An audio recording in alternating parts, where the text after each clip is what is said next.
Hi there, and welcome to the Oxbridge Formula. My name is Charlotte, and I'm here today with Lauren Hello. and with Georgie, who is a second year maths student at St John's College, Oxford. Georgie, thank you for being here with us today. No worries. So, we are going to dive right into talking about your Oxford journey and asking all the frequently asked questions that you yourself may have about applying to Oxford or maths. So, Georgie, can you start by telling us a bit about your background coming to Oxford?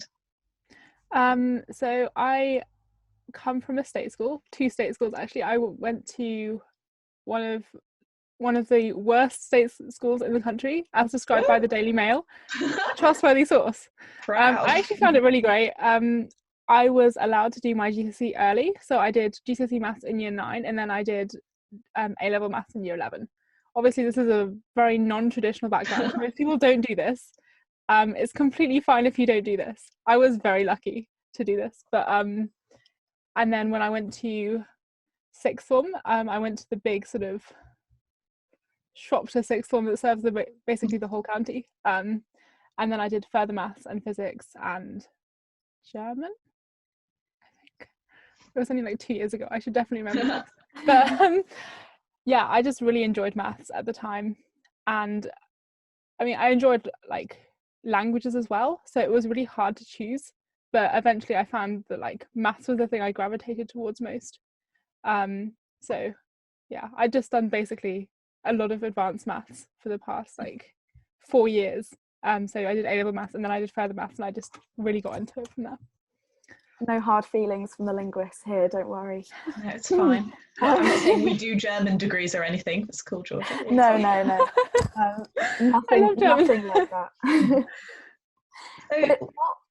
Sorry, yeah. Oh no, go ahead. I was really interested to know, what was it that kind of motivated you to choose to do maths so early on? That's quite a commitment.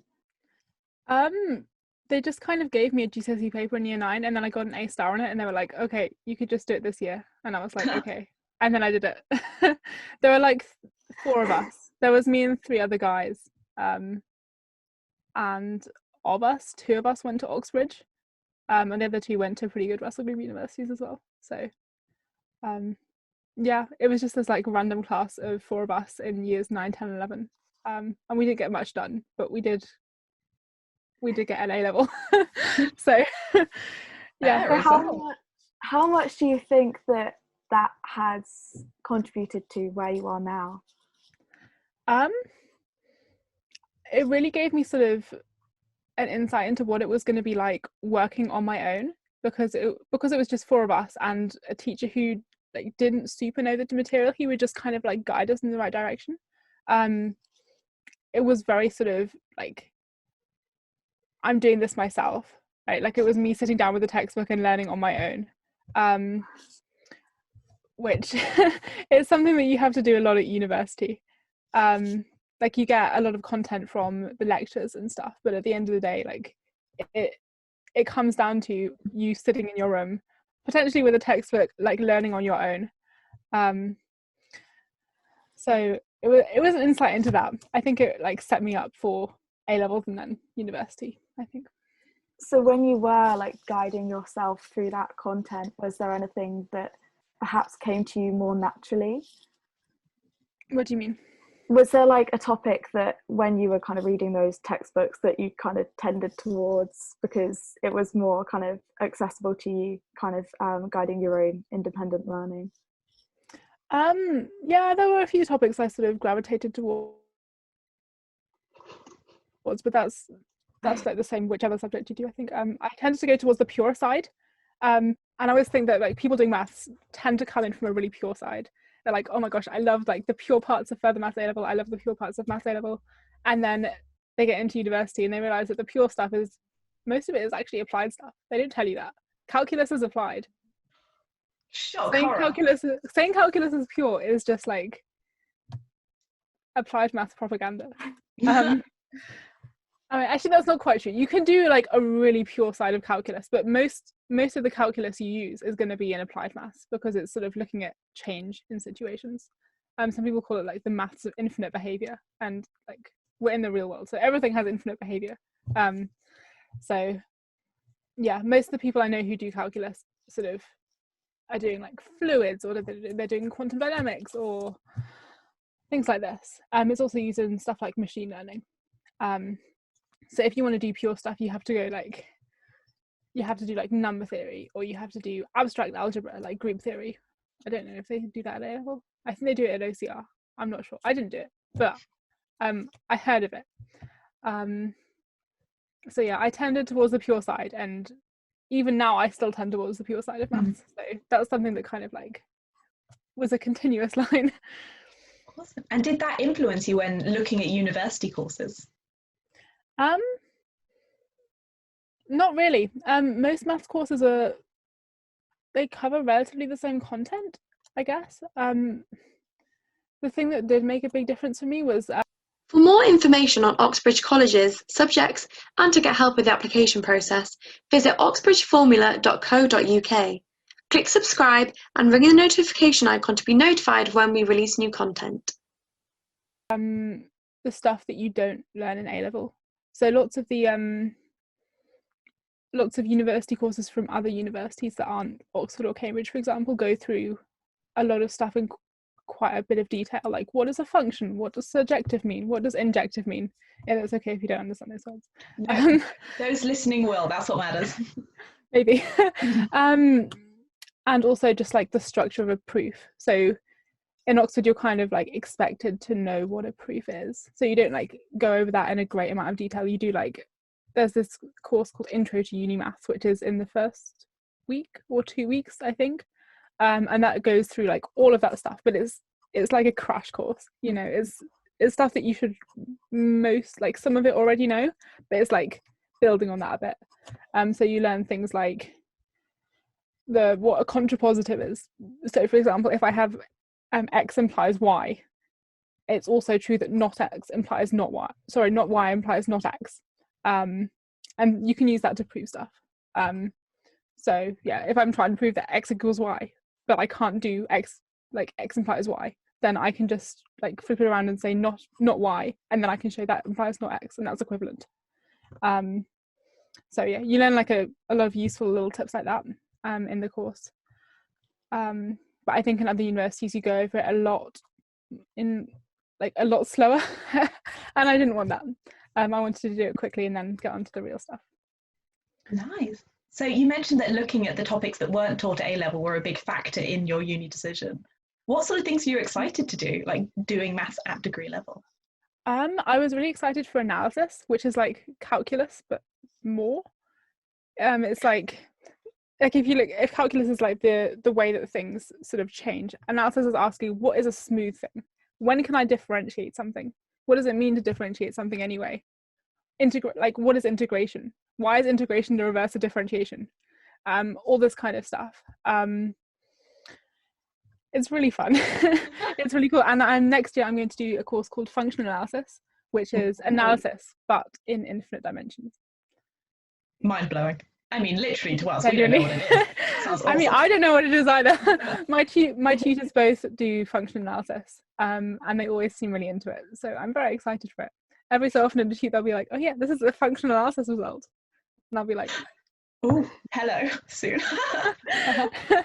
So yeah, I'm actually very lucky in that I will be getting tutorials in functional analysis next year. Most people just get classes. So when you get to third year, the math system switches from tutorials and lectures to classes and lectures.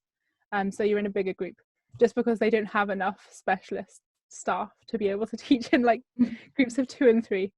I think mostly they rope like PhDs into it, but I'm not really sure. I'll find out next year. Exciting. But yeah, so because my tutors are specialists in functional analysis, I will actually get tutorials, which will be nice. So lovely that you have like such a tangible kind of passion for all of these unknowns, I guess, kind of going into different sides of maths. Was that, I guess, when you went to your interviews before you started any of this, there were some of those things that did crop up, the kind of more the pure side of things that you perhaps hadn't seen at A level. What kind of things did you come across at interviews? Gosh, I'm trying to remember. There was one interview I did. I got very lucky in because it was a number theory interview, and I have this little textbook from UKMT. Anyone who's watching this, look at the UKMT textbooks; they're great. And there was this little UKMT textbook, and I'd looked through it, and in fact, it was on my personal statement. And I don't know if this guy was just testing that I'd actually read it or not, but like the question was exactly like the same as I'd done a couple of weeks earlier in the number theory book. But like, if they were asking it to most people wouldn't have seen that because you don't do number theory at A level. So yeah, a good idea is to sort of like read around a bunch of different stuff that you might not necessarily have seen. I also did, there was something to do with trapeziums, which I've completely forgotten. It was like a graph and then you had to look at points. I've forgotten that one. There was also one, I remember this very distinctly because I felt very proud of myself. There was one where you had like a bunch of dots and there was like a line and you had to say whether the line would intersect all the dots if it was rotating or something. I'm not sure. If you could like get to all the dots, like you could choose them in order or something. I can't remember, but I got a different answer to what he was expecting and he was very surprised. You can't really like, there's no sort of like set questions that they're going to ask you. You basically have to like, you have to be really good at problem solving because they're going to ask you a bunch of like stuff you haven't seen before. Like that's the point of the questions. They're not to sort of be like, here's something that you've seen before, like explain to me how you do it, right? They're going to get something that's completely like out of anything you've seen before, and they're going to be like, here's something new, what are you going to do? And then they're going to watch you while you think about it. But it's actually quite fun. I actually found the interviews really fun. It was so nice to engage with the tutors. They were all really friendly, and the questions were really interesting. The interviews went like so quickly, insanely quickly, and I really enjoyed spending a lot of time with other math students as well. So. That's so nice to hear that you actually enjoyed the interview experience. Yeah. Could you just quickly run over like how the maths interviews are structured? You know, how many did you do? How long were you there? So everyone will do 2 as standard. So you'll do one at the college you apply to, or the one that you're pulled to if you choose an open application, and then you'll do another one by standard at another college. I actually got a callback interview at my first college, and I got an extra interview at a different college. So I did 2 at the college I applied to. I did 1 at UNIV and I did 1 at NU. And the structure is mostly the same as other interviews, I would guess. They ask you like a question to sort of make you relax. They don't really care what your answer is. They're like, oh, like, why did you apply for maths?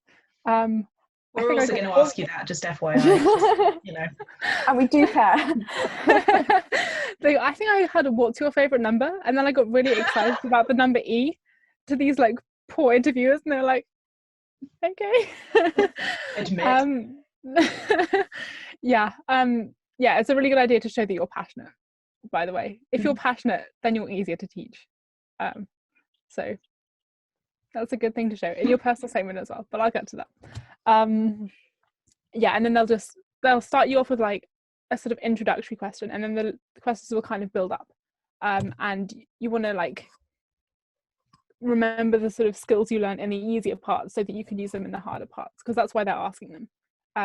So it's just the structure of a general maths question. So you have like an easy bit, and then you have a slightly harder bit, and then it will sort of, maybe it will generalize, or maybe you'll take it to a completely different place and try and use the principles that you just used. So I think they maybe ask 1 question per interview, sometimes 2. It really depends on the interviewer. But as I say, these questions are divided into like subparts. So if you see like a really difficult maths question in one of these like Guardian articles, they're like, can you answer an Oxbridge question? Like the answer is like, they would have built up to that. They wouldn't have just asked you that out of context. They would have built up to it and like given you context. So yeah. Nice. And how best do you think someone can succeed at that sort of interview? Just do a bunch of maths. So much maths. I did every single A-level paper and further maths A-level paper. I did all of them. I didn't do that before the interview. I did that before the exam. So, and I also did most of the math papers. I did some stat papers. I looked at the little UKMT textbooks that I was talking about. Just you need as much maths as you can from like a bunch of different backgrounds. You can also look at like BMO stuff, or again these UKMT exams that they do, the national ones. I did all of those. Yeah, just like as much math as you can, because what you want is the problem solving skills. You're not necessarily concerned with the content, even though it might be helpful to you, but like the primary thing is, if I'm given like unfamiliar material, can I do something with it? Can I try and apply these problem solving skills to a bunch of different areas? And that's the really sort of important thing, because that'll carry you through your degree. Perfect. I think advice we often hear around succeeding in an Oxford interview is that you need to think aloud. How true do you think that is in maths? 100%. They don't want you to sort of sit there like in your own mind. They want you to like talk through like they want to see your thinking process, basically.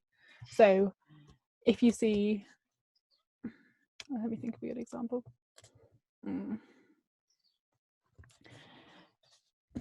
If you have a new problem and it reminds you of a different problem, and then you can say, oh yeah, this reminds me of this, I might use this technique. And then if you're going to use the wrong technique, they'll be like, oh no, don't do that.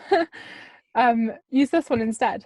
I remember in one of my interviews, my first interview at the college that I'm at, I said aloud like, oh, I was thinking maybe it looks something like this, and they were like, no, it's actually this instead. But I never would have known that, and I would have carried on with my train of thought, and it was an incorrect train of thought, and I wouldn't have known that it was incorrect if I hadn't said it aloud. And because the interviews are so short, you really want to like take that time to let them know how you think. That's really useful. They're definitely looking for that. That's quite reassuring, I guess, for anybody watching, that all you have to do is just voice any thoughts that you have and just kind of take on board that the interviewers will be trying to point you in the right direction, that they're not kind of there just to sit silently and watch you slip up. No, exactly. They're there to engage with you, because the whole point of the tutorial system is that you have this person who's really good, and you have you who's trying to learn, and they want to know like, can they help you learn? How well are you going to like learn with them and engage with them? How easy is it to teach you? Like if you come in and you're a genius but you don't say anything, you don't engage, then you're less likely to sort of be chosen in a way. There was this one guy I knew who was at interviews with me, and he was so smart, but he wasn't able to explain himself and explain his thoughts, which makes it very difficult to teach, I think, because if you can't communicate where you've gone wrong, then there's no way to put you right. So that's definitely a big factor. Wow. So with that whole kind of, you said about like being, you have to be good to teach. I'm assuming you've been at Oxford for 2 years now, am I correct? So how similar do you find like your tutorials now to that kind of close one-on-one kind of interview experience?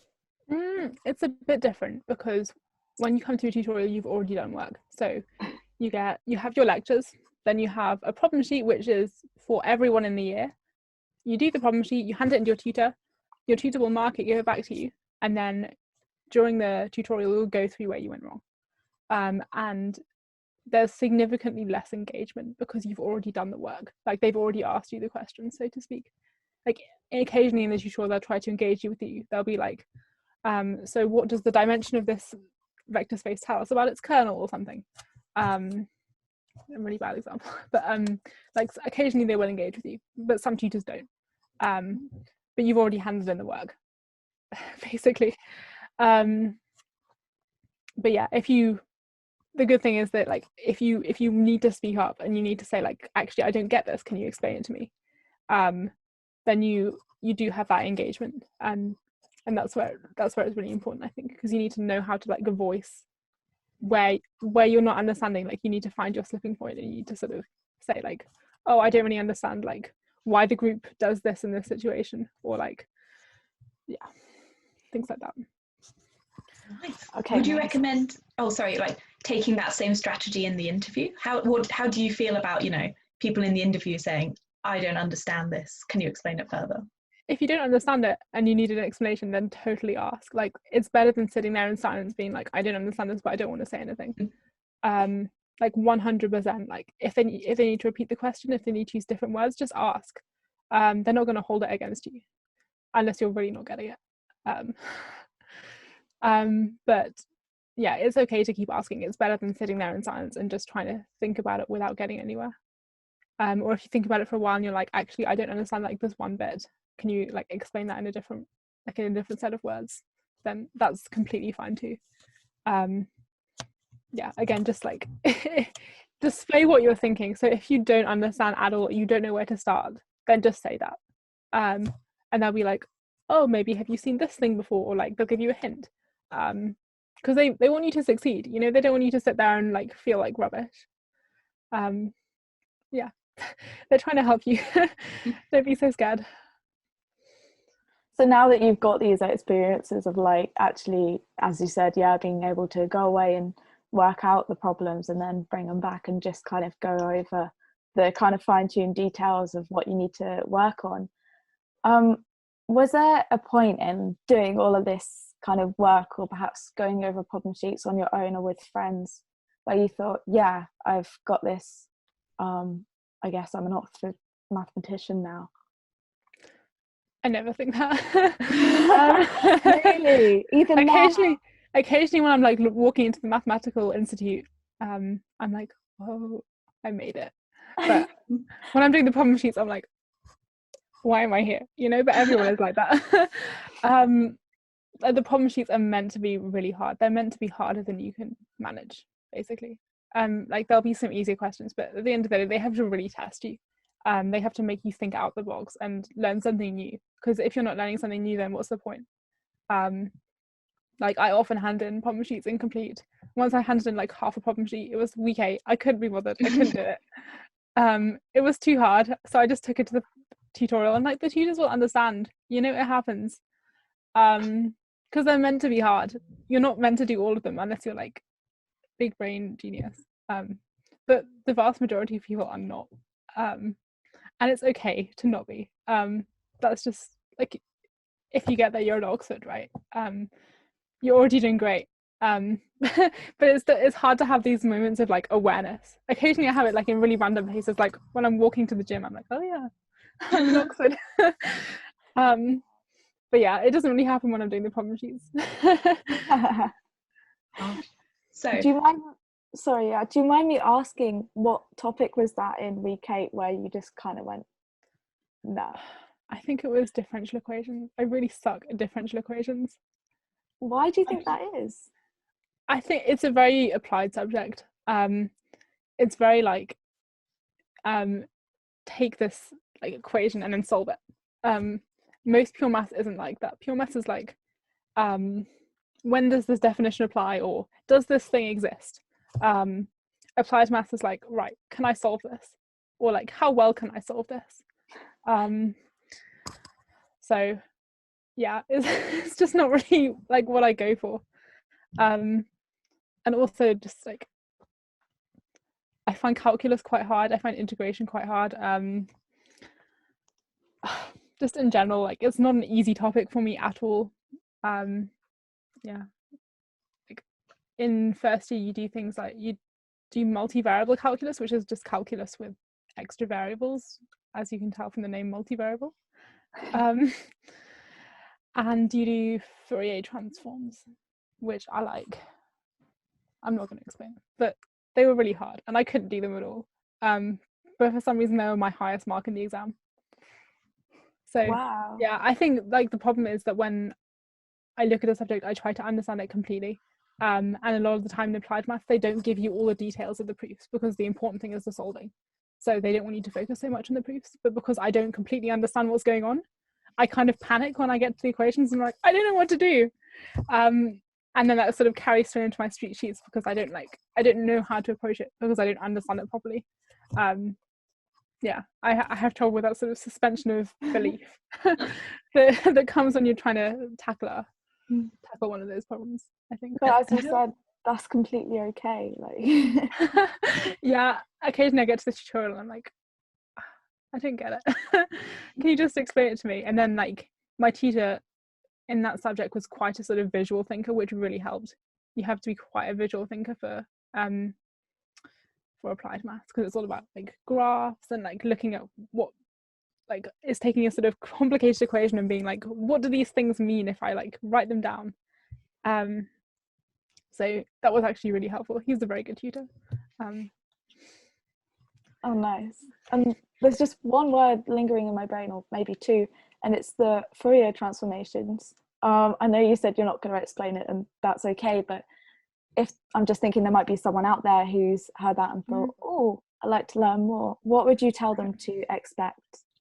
So Fourier transforms are sort of like, you take a function and you sort of approximate it with a bunch of sine and cos curves. I think. I'm pretty sure that's what it is. So for example, you can take a square wave and you can approximate that as sort of like a limit. So just an infinite sum of sine and cos functions manipulated in a certain way. And that's sort of the starting point. And then you use them for other things. It's useful in analysis. So if you want to go into sort of a deep study of different like differential equations and derivatives, and if I have the differential of y twice equal to some function, like when does that exist? When can I do that? I think you use them a lot there. I'm not really sure. I can't. That's sort of the starting point, and then they're used a lot in also like sound technology, obviously, because you want to approximate a sound, but you want to use it using sounds that you can reproduce.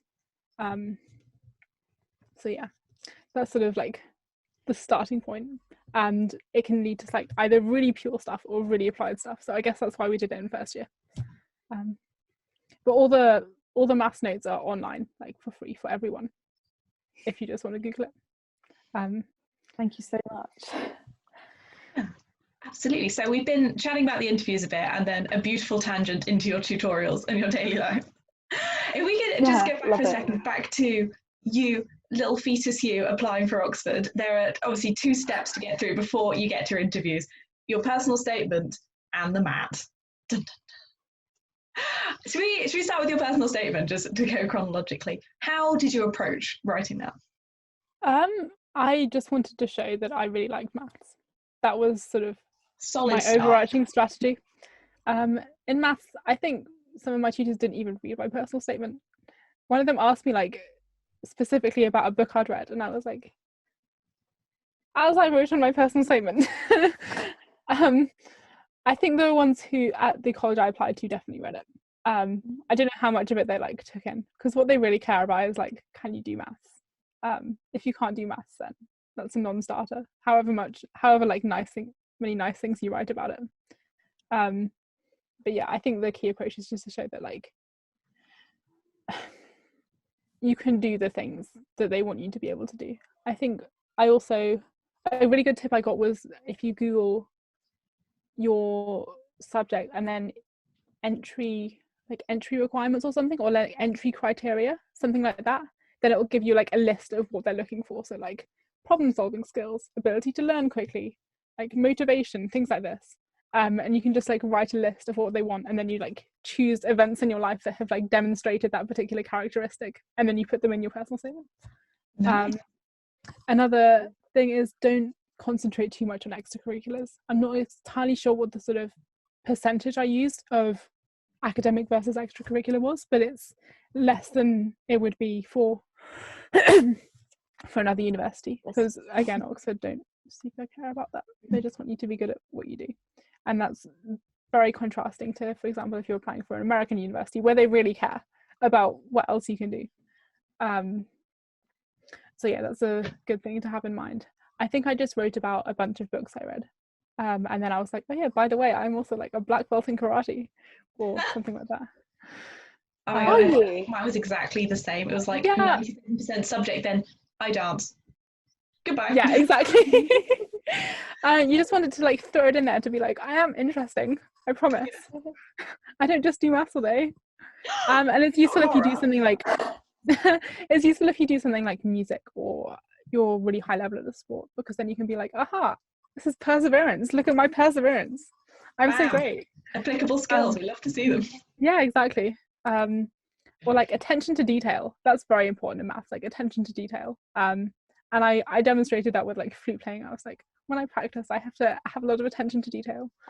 So yeah, I didn't really like writing it, but I don't think you need to pay too much attention to it if you're doing maths.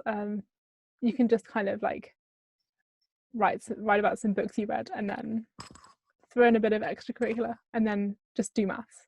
That's the most important thing. Just do a bunch of maths. Nice. I find it so interesting you mentioned your flute playing, because I purposefully didn't mention my grade 5 flute, because the whole story was I couldn't be bothered to do theory and give up. But that's good. You used it to show, you know, a skill you have. Can you like think of some other ways you did that to show your passion for math? To show my passion. It was mainly about books I read, and then I also, one of my friends at the time did something really cool in his personal statement. He read this book and he noticed something interesting in it. It was like, I can't remember, it was something to do with probabilities, but he simulated it on his computer and then wrote about it in his personal statement.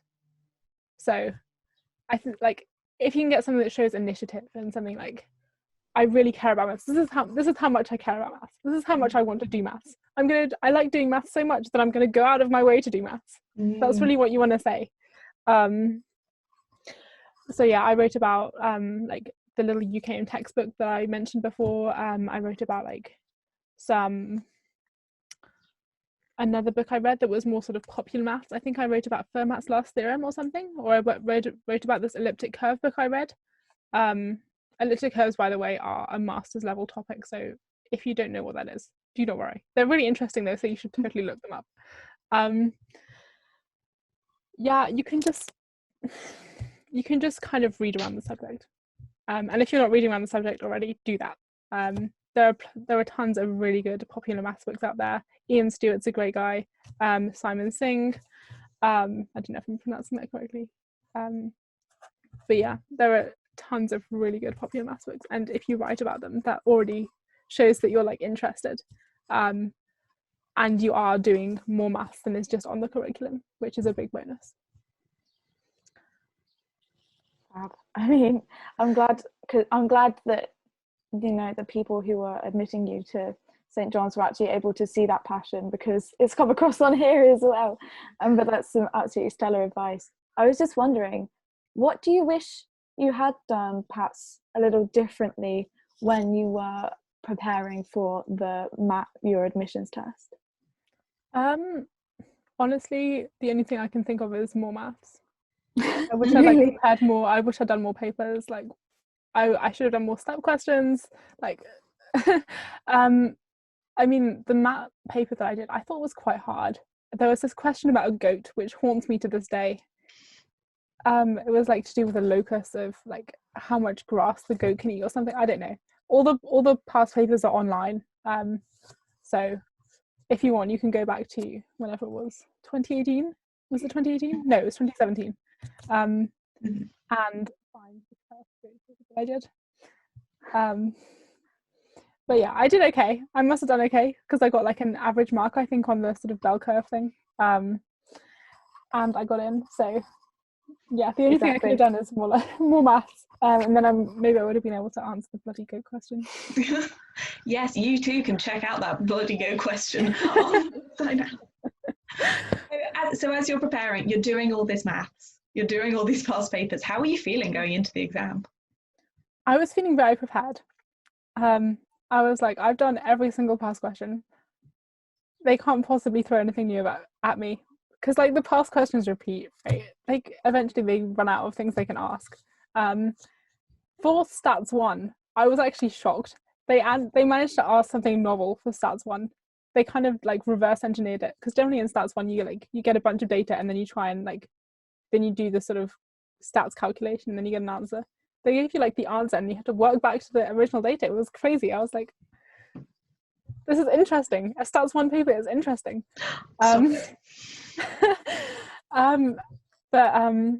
Yeah, I was just feeling very prepared. I was feeling very relaxed. I was late to one of my exams, but it was fine. Yeah, Crumbs. no, it was a really chill time in my life. Also because the German exams were also really easy because I was doing the Welsh board, sorry, Welsh people. Yeah, no, it was fine. It was a lot easier than my university exams, I have to say. Well, because it's the only one that really stressed me out. What a relief. Could you just run down for us quickly, like the structure of the math exam? Yeah. The math exam. It depends whether you're doing straight maths or maths and computer science. Obviously, I'm doing straight maths, so it was literally like the first question is 10 multiple choice questions, and they're relatively easy. You just have to get those done as quickly as you can, and then there are 4 more questions, like written questions, with proofs, I believe, in increasing difficulty. And again, it's okay if you don't finish. Most people won't finish. Did you finish? No, because it's a good question. But I tried. Usually I finished them in the time. I finished all like the past ones I did within the time, but this one I didn't, which is sad, but it was fine. You just have to do your best, and remember that it's supposed to be a hard exam, so if it's hard, that's fine.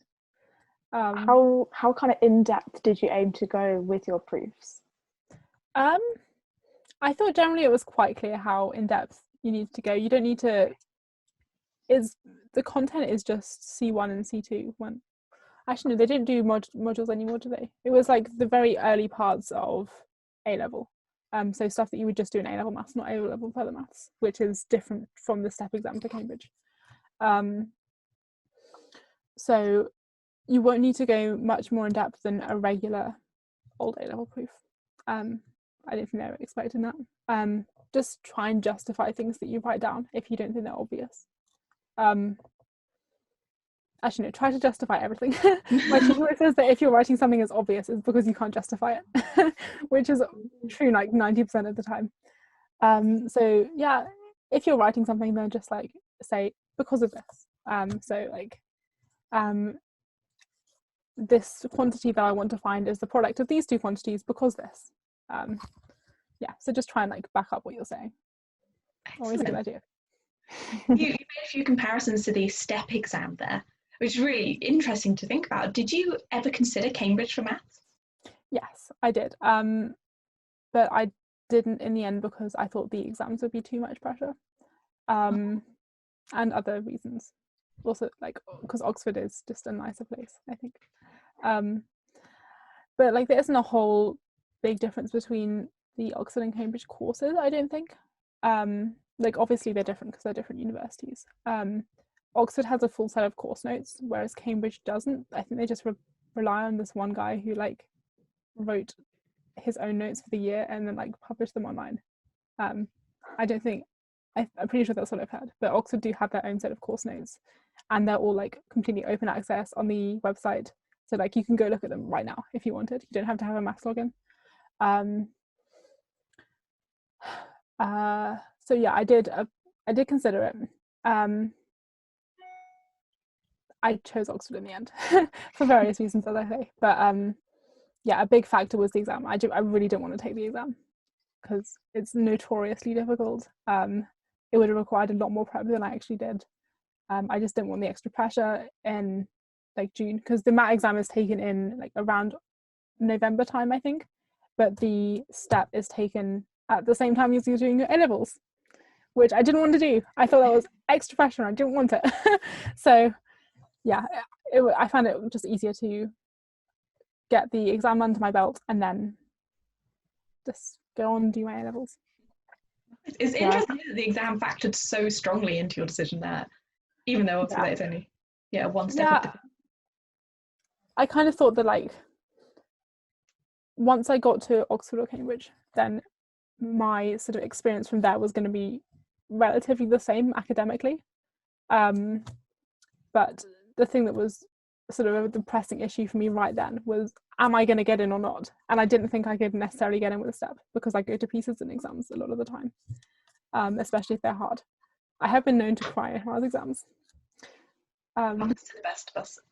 I didn't want to do that, basically, and I didn't want to sort of take a year out and apply again, or I didn't want to go to a different university if I could have gone to Oxford, for example. So yeah, it was a decision I made because I'm not confident enough, or I wasn't at the time. But it's fine. I love Oxford. Oxford is just as good as Cambridge. I would say that, but yeah.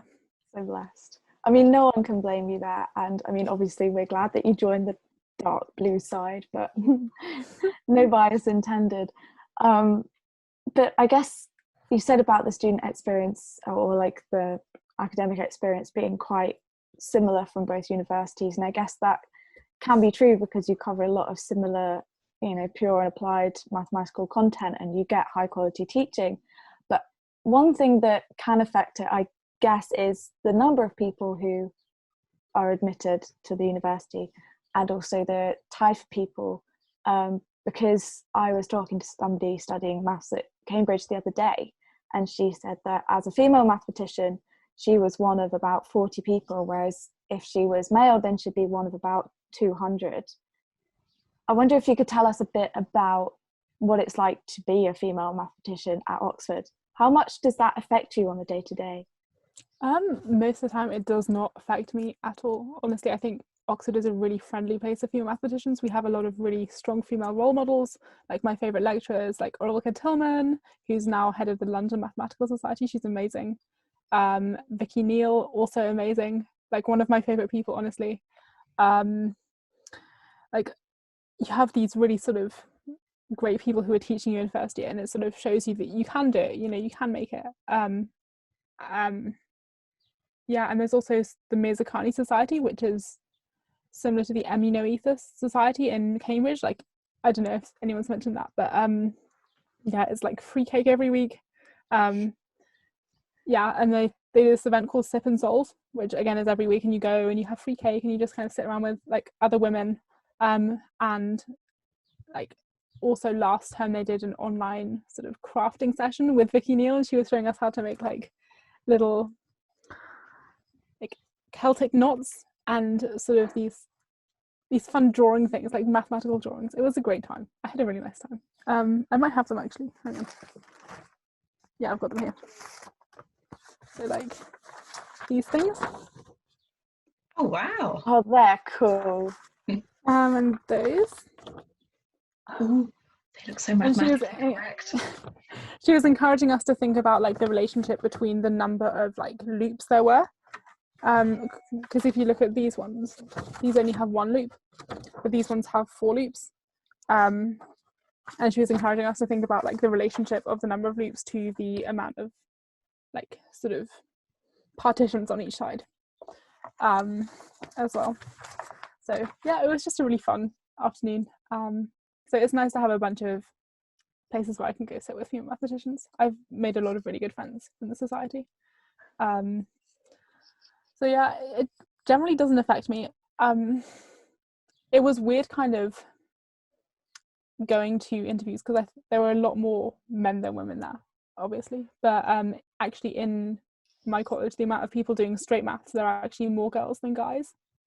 Although there are no women doing maths and computer science. So it like evens out that way.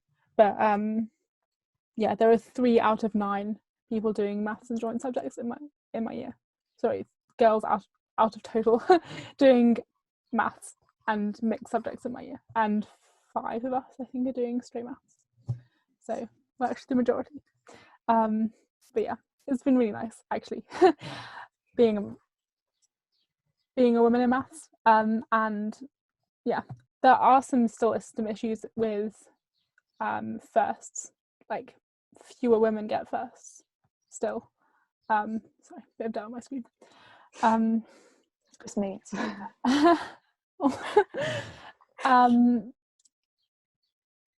That is still an issue.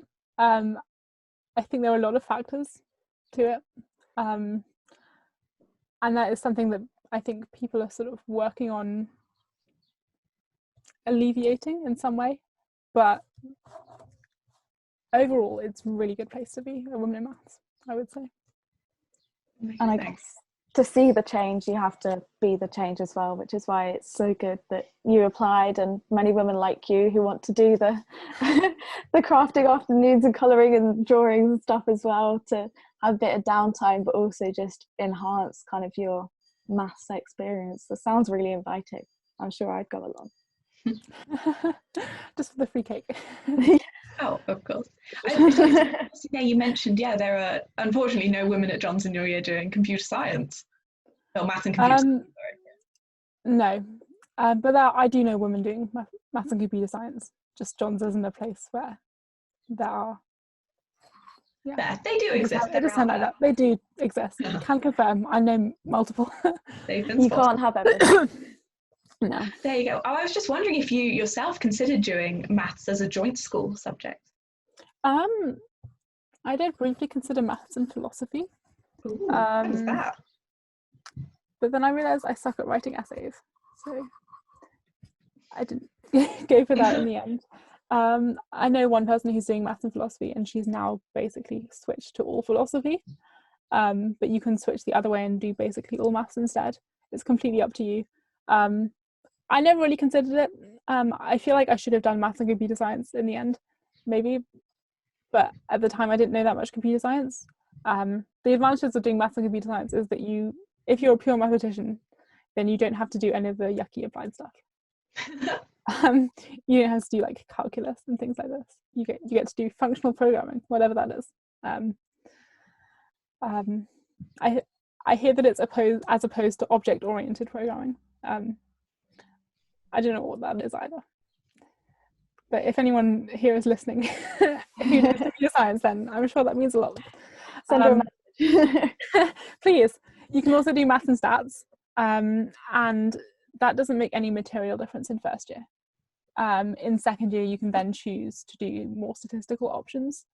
I know a couple of people doing maths and stats. I know a couple of people who switched to maths and stats because they found that they were really enjoying the statistical aspect of first year. But with a lot of these things, it really doesn't make that much of a difference in first year. If you're doing maths and philosophy or maths and computer science, it does make a bit of a difference, but for maths and stats, no difference at all in first year.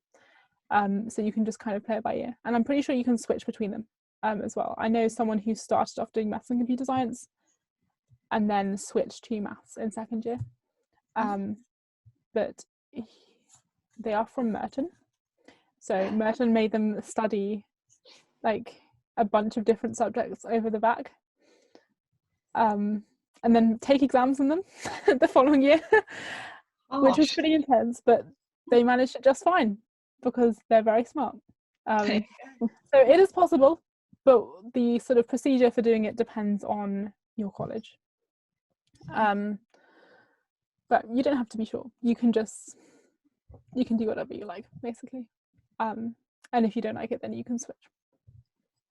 Interesting, you mentioned, different colleges have different procedures in place for this sort of situation.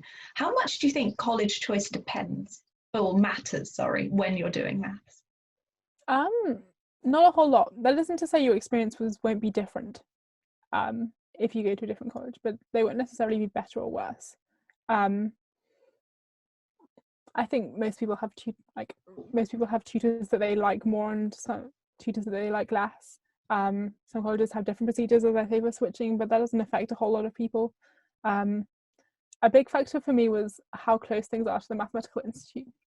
My college is about 10 minutes away, and I find that fantastic.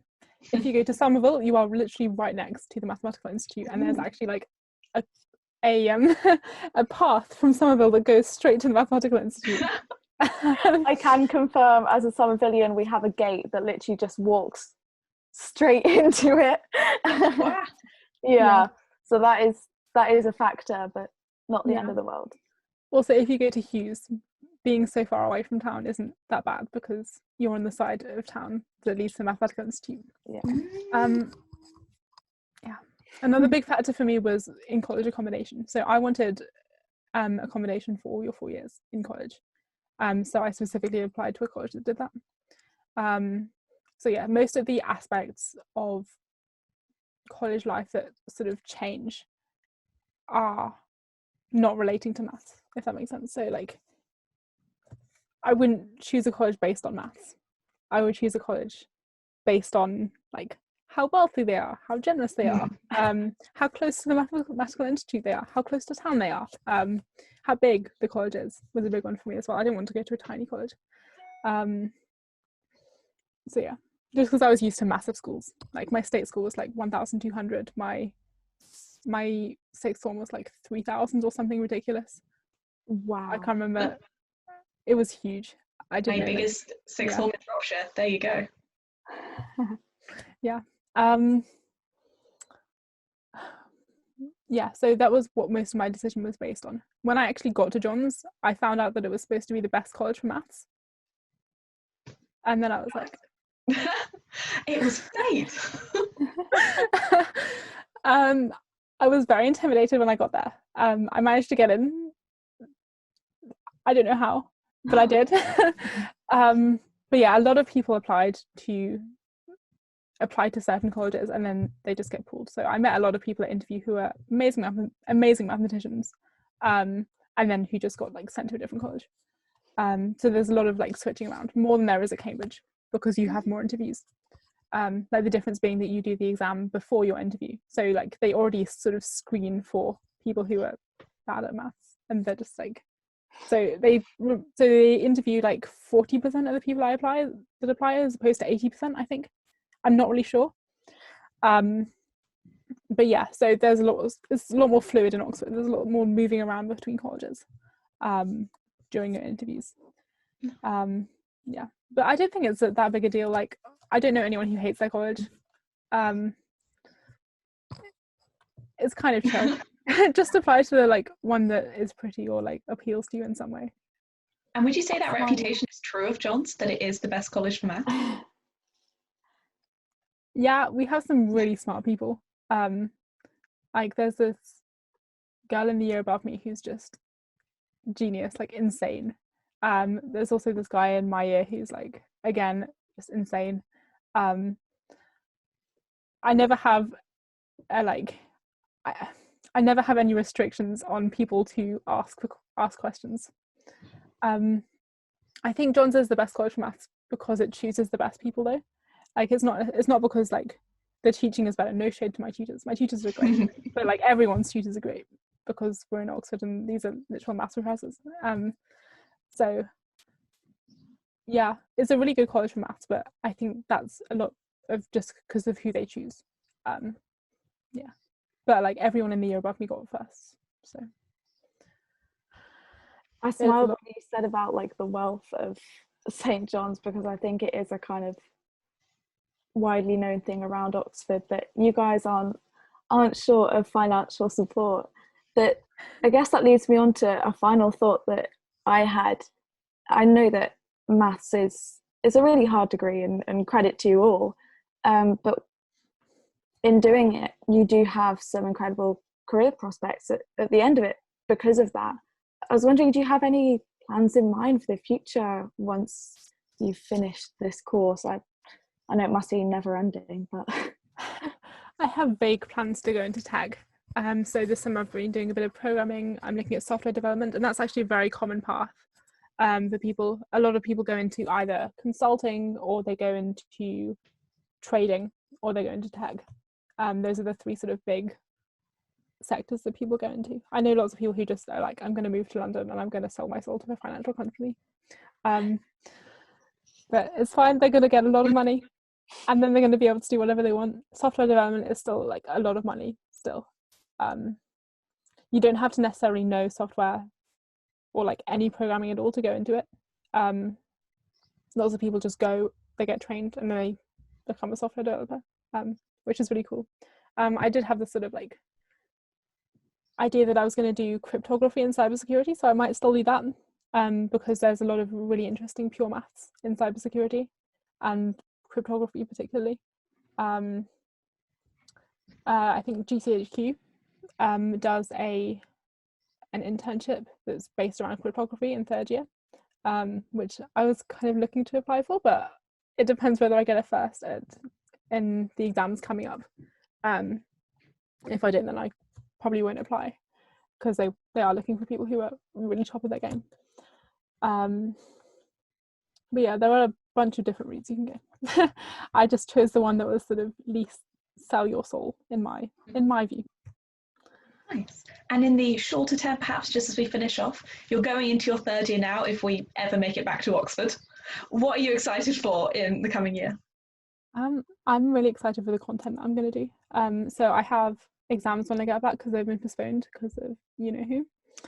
But after that, the content that I'm doing is really exciting. I've been looking forward to this year because there aren't any compulsory courses that I have to take. Everything I'm taking is my choice.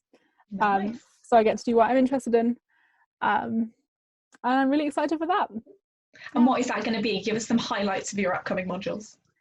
I'm going to do algebraic topology. Woo!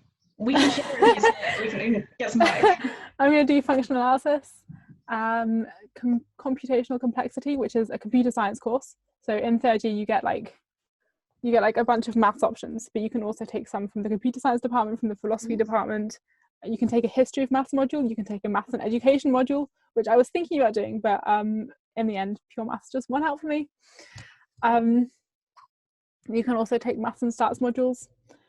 There's really like a lot of choice. There was too much choice. You choose 8, or like you take 8 to the exam, but I've chosen 10 so that I can drop a couple. I'm also doing mathematical logic. What else? Commutative algebra. Oh, my favourite. I'm not sure what that means, but it sounds interesting. I think I'm doing a geometry course. Yeah, it's really cool. There are so many different options. You can do like fluids, you can do calculus, you can do further quantum theory, which one of my tutors actually teaches. It's a great time. Incredible. Well, thank you so much for talking to us today and giving us the entire rundown on your degree. Of course.